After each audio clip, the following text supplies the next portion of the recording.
और यहां आपको बता दें, प्रधानमंत्री नरेंद्र मोदी दूसरी बार हीराबाग के बिना जन्मदिन मना रहे हैं। जन्मदिन पर मां हीराबाग से आशीष लेना वो कभी भूलते नहीं थे। मां के आंचल में बिताए कुछ पल प्रधानमंत्री नरेंद्र मोदी का सबसे बड़ा बर्थडे गिफ्ट होता था। नरेंद्र मोदी अपनी मां हीराबाग का जन्मदिन भी बहुत ही अनोखे अंदाज में मनाते थे। हीराबाग के 100वें जन्मदिन पर प्रधानमंत्री नरेंद्र मोदी ने देशवासियों को एक बेहद ही इमोशनल, भावुक मैसेज दिया। उस संदेश में प्रधानमंत्री नरेंद्र मोदी ने एक चौंकाने वाली जानकारी भी दी थी। क्या थी वो, जरा वो भी आपको बता दें।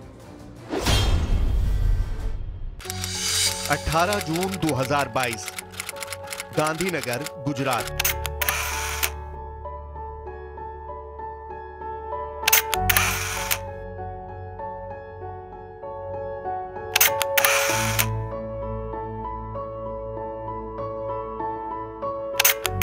उन कदमों की आहट से 100 बरस की आंखों की चमक चौगनी हो गई थी। मां हीराबा के कदमों में नरेंद्र मोदी जैसे ही झुके, उन्होंने बेटे के सिर पर हाथ फेरा, चेहरे को टटोला, फिर बलैया देने लगी।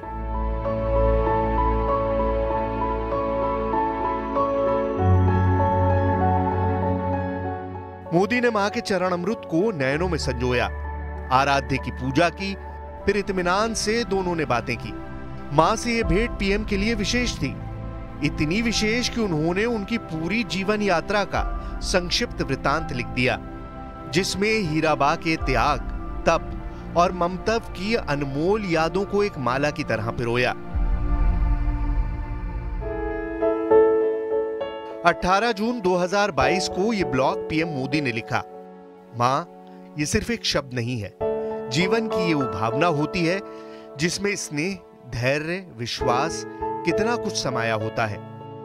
दुनिया का कोई भी कोना हो, कोई भी देश हो, हर संतान के मन में सबसे अनमोल स्नेह मां के लिए होता है। मां सिर्फ हमारा शरीर ही नहीं गढ़ती, बल्कि हमारा मन, हमारा व्यक्तित्व, हमारा आत्मविश्वास भी गढ़ती है। और अपनी संतान के लिए ऐसा करते हुए वो खुद को खपा देती है, खुद को भुला देती है। नियमित रूप से अपने जन्मदिन पर माताजी के आशीर्वाद लेने आते थे और आते थे एक सामान्य नागरिक की तरह। वो अपने पद को पीछे छोड़कर आते थे और अपनी माताजी के पैरों में बैठकर वो उनका आशीर्वाद लेते थे। कि मन में जो पड़े हुए भाव थे, माताजी के प्रति के जो आदर थे, वो उसको प्रदर्शित किया उन्होंने। माता को देवी के स्वरूप मानते थे। पीएम मोदी ने हीराबा के शताब्दी वर्ष में प्रवेश करने के मौके पर उनकी अद्भुत आदतें, उनकी सूझबूझ और गृहस्थी को संजोने की समझ की प्रशंसा की। ब्लॉग में पीएम मोदी ने उन मौकों को भी याद किया जब मां हीराबा ने उन्हें सार्वजनिक मंच पर सलाह दी थी। साल 1992 में एकता यात्रा के बाद श्रीनगर के लाल चौक पर तिरंगा फहराने के बाद जब नरेंद्र मोदी अहमदाबाद लौटे थे, तब हीराबा ने उनके माथे पर तिलक लगाया था। पीएम मोदी बताते हैं कि दूसरी बार मां हीराबा सार्वजनिक कार्यक्रम में उनके साथ तब दिखी जब उन्होंने 7 अक्टूबर 2001 को गुजरात के मुख्यमंत्री पद की शपथ ली थी। नरेंद्र मोदी गुजरात के सीएम बने तो उन्होंने शिक्षकों का सम्मान समारोह रखा। यहां हीराबा को भी सम्मानित किया जाना था। हीराबा समारोह में आई, लेकिन उन्होंने खुद सम्मान स्वीकार नहीं किया। हीराबा ने कहा कि वो एक साधारण महिला है जिसके बेटे को ईश्वर ने विशेष बनाया है। 30 दिसंबर 2022 की सुबह हीराबा ने अंतिम सांस ली। मां को मुखाग्नि देने के बाद पीएम मोदी ने उनकी दी आखिरी सीख को गांठ बांध लिया। वो सीख थी ये: काम करो बुद्धि से और जीवन जियो शुद्धि से।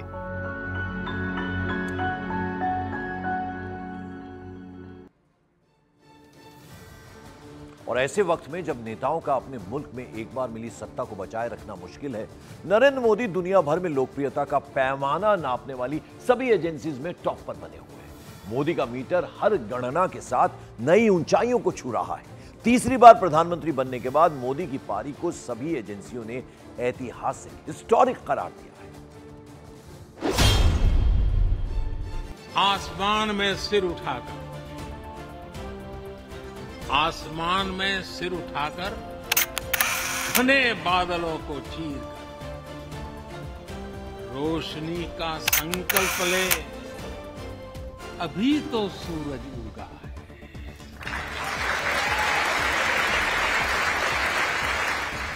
अभी तो सूरज उगा है।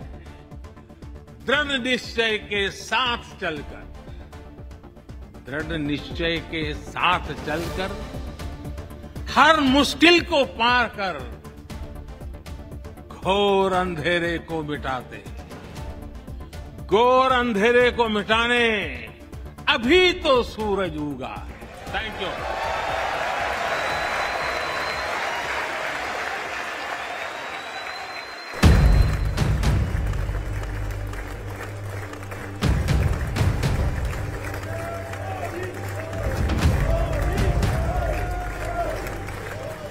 अमेरिकी संसद के संयुक्त सत्र को दूसरी बार संबोधित करने का इतिहास रच रहे नरेंद्र मोदी ने खुद की लिखी कविता से प्रेरणा दी थी। इस कविता पाठ पर तालियों की गड़गड़ाहट रुक नहीं रही थी। अमेरिका में नरेंद्र मोदी के नाम पर ऐसा जन सैलाब उमड़ता है जिसे देख वहां के बड़े बड़े नेताओं को रश्क हो जाए। वर्ल्ड लीडर्स की पॉपुलैरिटी चार्ट में वो ऐसे ही टॉप पर नहीं बने हुए हैं। पिछले 2 सर्वे के नतीजे देखिए। टॉप 10 में तमाम नेताओं की अप्रूवल रेटिंग कहां से कहां पहुंची और नरेंद्र मोदी टॉप पर बने हुए हैं। दुनिया की फास्टेस्ट ग्रोइंग इकोनॉमी है, लार्जेस्ट डेमोक्रेसी है, लार्जेस्ट पॉपुलेशन है, बिगेस्ट ह्यूमन रिसोर्स है। डिजिटल ट्रांसफॉर्मेशन भारत का जो हुआ है वो सारी दुनिया को दिखता है। और भारत का जो विश्व मित्र वाला जो एक आयाम है वो पैंडेमिक से लेकर के किसी भी तरह आज तक एक voice of global south Bharat उभरा है।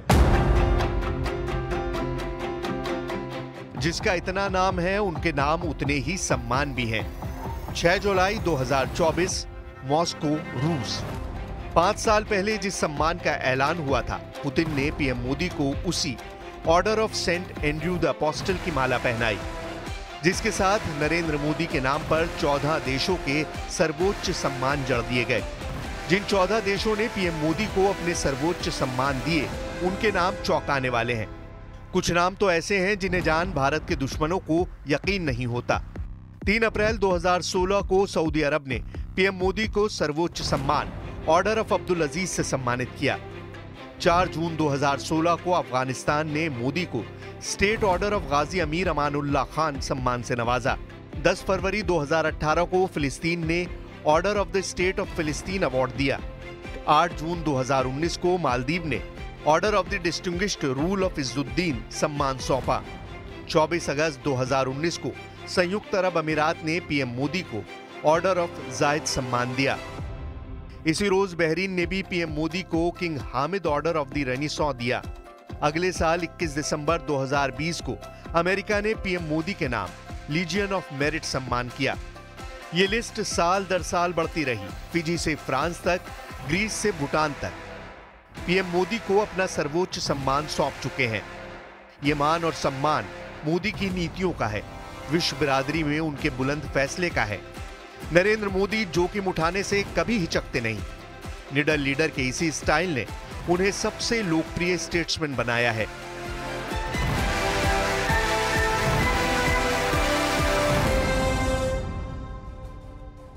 नरेंद्र मोदी के लिए उम्र महज एक नंबर है। उनके फलसफे, उनके उसूल, अनुशासन और संघर्ष की भट्टी में तपकर बने अथक परिश्रमी, नियम के पाबंद मोदी फॉर्मूला बनाते, उन्हें आजमाते और नए प्रतिमान गढ़ते भी हैं।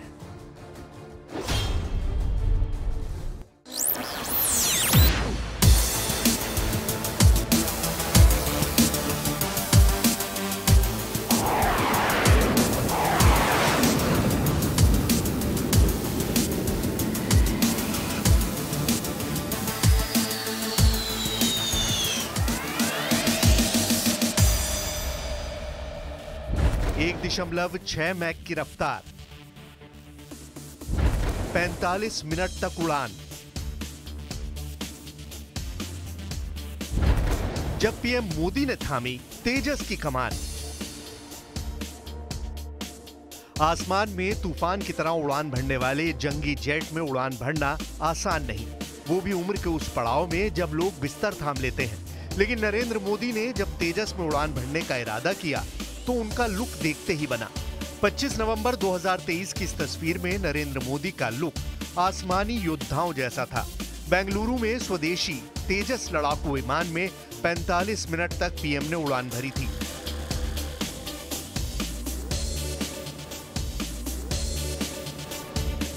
पैंतालीस मिनट की उड़ान में कुछ वक्त पीएम मोदी ने सारे कंट्रोल को भी खुद ऑपरेट किया।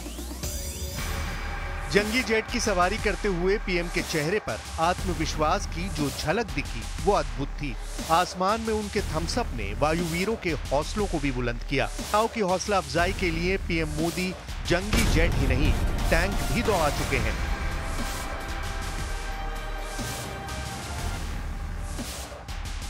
जनवरी 2019 में पीएम मोदी ने सूरत में K9 वज्र टैंक की सवारी की थी। ये मौका हजीरा L&T में तैयार वज्र टैंक को देश को समर्पित करने का था। इसके बाद अगले साल नवंबर 2020 में पीएम मोदी ने लोंगेवाला पोस्ट में रेगिस्तान में टैंक की सवारी का सबको चौंकाया था।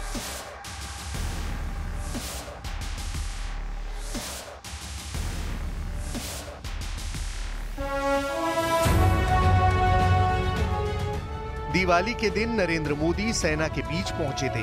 टैंक की सवारी के बाद पीएम मोदी ने दुश्मनों के लिए क्लियर मैसेज भी दिया था। जब भारत का जवान अपने देश में बने हथियारों से लड़ेगा तो उसका विश्वास चरम पर होगा। उसके हमले में दुश्मन के लिए सरप्राइज एलिमेंट भी होगा और दुश्मन का मनोबल कुचलने का साहस भी होगा। गलवान झड़प के 18 दिन भी नहीं बीते थे जब अचानक पीएम मोदी लद्दाख पहुंचे, वो भी 11,000 फीट की ऊंचाई पर नीमू में फॉरवर्ड लोकेशन पर। जवानों की हौसला अफजाई करने पहुंचे पीएम ने तब चीन जैसे विस्तारवादी दुश्मन को सीधी चुनौती दी थी। अगर कोई हमारी तरफ नजर उठाकर देखेगा तो हमारी तीनों सेनाएं दुश्मन को उसी की भाषा में मुंहतोड़ जवाब देना भी जानती है। नरेंद्र मोदी की फिटनेस उनके संयमित जीवन के प्रताप से है। मोदी का आहार, व्यायाम और योग का रूटीन उन्हें हर वक्त स्वस्थ और तंदुरुस्त रखता है। उनके जीवन में कठिनाइयों और संघर्ष का एक बड़ा लंबा अनुभव है और उसके चलते उन्होंने मन को इतना मजबूत कर लिया है कि शरीर की कोई भी बाधा उसके सामने नहीं आती। तभी तो वो मौके के मुताबिक फाइटर सोल्जर की तरह हथियारों को आजमाना शुरू कर देते हैं। लखनऊ डिफेंस एक्सपो में पीएम मोदी की निशानेबाजी देख सुपर सोल्जर भी दंग रह गए थे। हिमालय की चोटियां हों या समंदर की गहराई, नरेंद्र मोदी कहीं भी जाने से हिचकते नहीं। जिस तरह की उनमें अभी भी ऊर्जा है, जिस तरह की स्फूर्ति है और जिस तरह से वो सामान्य रूप से चलते हैं और लोगों से बातें करते हैं और बिना थके सारे दिन जिस तरह से घूमते रहते हैं, कोई देख के कह नहीं सकता है कि वो आज भी युवा नहीं। द्वारिका में पीएम मोदी ने समंदर डूबी द्वारिका के दर्शन किए थे। आध्यात्मिक वैभव और शाश्वत भक्ति के प्राचीन युग से पूरी दुनिया का परिचय कराने के लिए पीएम मोदी ने द्वारकाधीश मंदिर में पूजा अर्चना भी की थी।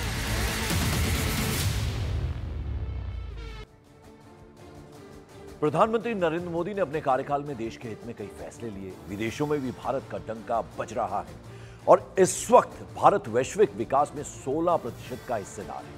भारत की इकॉनमी दुनिया की सबसे तेजी से बढ़ती हुई अर्थव्यवस्था है। वहीं प्रधानमंत्री गरीब कल्याण अन्न योजना दुनिया का सबसे बड़ा खाद्य सुरक्षा कार्यक्रम है। इस योजना के तहत 80 करोड़ नागरिकों को मुफ्त में भोजन दिया जाता है। भारत में दुनिया की सबसे बड़ी सार्वजनिक बीमा योजना है आयुष्मान भारत, जिसके तहत भारत में 12 करोड़ परिवारों के 55 करोड़ मेंबर्स को कवर मिलता है। कोविड के वक्त दुनिया में सबसे ज्यादा वैक्सीन लगाने वाला देश भी भारत ही है। चंद्रमा के दक्षिणी ध्रुव पर पहुंचने वाला पहला देश भी भारत बना है। यूपीआई के जरिए भुगतान करने वाले देशों में भारत पहली पोजीशन पर है। दुनिया की सबसे बड़ी वित्तीय योजना पीएम जनधन योजना की शुरुआत भी हुई है। तो ये हम आपको बता दें कि क्या कुछ प्रधानमंत्री के इस कार्यकाल में हुआ है। न्यूज़ 18 इंडिया चौपाल, एक ऐसा मंच जहां जब जब बात निकलेगी तो सिर्फ दूर तक नहीं बल्कि दुनिया के कोने कोने में जाएगी, क्योंकि इस बार बात होगी भारत के वैश्विक महाशक्ति बनने के लक्ष्य पर। सरकार, समाज, सेलिब्रिटी और स्पोर्ट्स स्टार्स के साथ न्यूज़ 18 इंडिया चौपाल। देखिए सिर्फ न्यूज़ 18 इंडिया पर।